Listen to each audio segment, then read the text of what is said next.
नमस्कार मित्रांनो, मी सद्गुरू शैलेश उमाकांत कामत आणि तुम्ही पाहतात माझा political channel times of Maharashtra. मित्रांनो, मी अनेक राजकीय विषयांवर विश्लेषण नेहमी करतच आलो आहे, पण आज मात्र तुम्हाला भेटायला आलो ते दुसऱ्या एका विशिष्ट कारणासाठी. 19 तारीखला गुरुवारी गुढीपाडवा आहे आणि तो पाडवा म्हणजे हिंदू नववर्ष दिन म्हणून अखंड महाराष्ट्रामध्ये जोमाने साजरा केला जातो. सर्व राजकीय पक्ष आपापल्या एरियामध्ये, आपल्या प्रभावाखाली असलेल्या एरियामध्ये याच्यासाठी शोभायात्रा काढतात आणि त्या शोभायात्रा अत्यंत प्रेक्षणीय पण असतात. कळलं की नाही? तर प्रेक्षणीय पण असतात.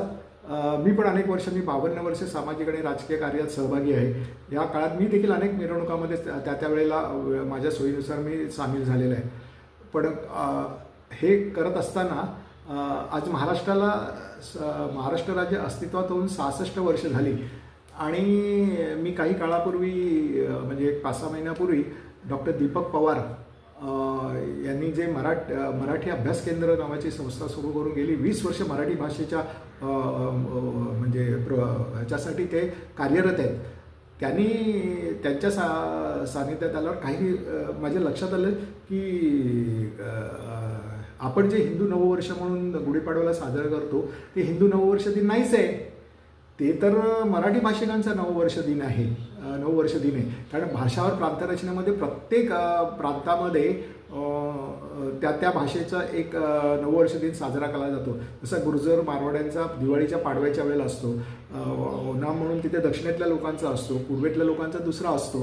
पण आपल्या माथी मात्र हे गायपट्ट्यातले राजकारणी लोकांनी ज्या 2-3 गोष्टी आपल्या मनावर बिंबवल्या त्यातली ही एक गोष्ट होती की हा महाराष्ट्रातला गुढीपाडवा आहे तो हिंदू नववर्ष दिन आहे म्हणून तुम्ही साजरा केला आणि तो आपण ॲक्सेप्ट केला.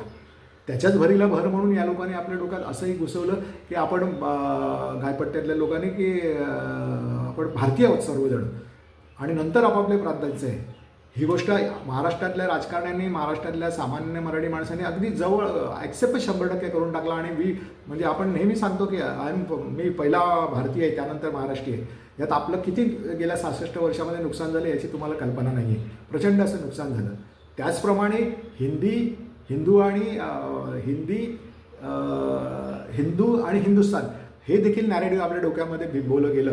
कारण त्यांना ते इकडे जो महाराष्ट्र आहे, आपला प्रदेश हा महाराष्ट्र आहे, या महाराष्ट्रात राहण्यातल्या मराठी भाषिकांचं, मराठी संस्कृतीचं, मराठी इतिहासाचं, मराठी जमिनीचं सगळं नामशेष करण्याचा विडा या सगळ्या गायपट्ट्यातल्या लोकांनी केला आहे असं मला 52 वर्षात अनेक वेळा दिसून आलेलं आहे. पण आपण एकटं काहीच करू शकत नाही. मराठी अभ्यास केंद्राने हा इश्यू आपल्या हाती घेतला आणि महाराष्ट्रामध्ये जेव्हा त्रिभाषा सूत्र सरकार आणू पाहत होतं त्यावेळेला तो प्रश्न त्यांनी इतक्या अखंड मीडियाला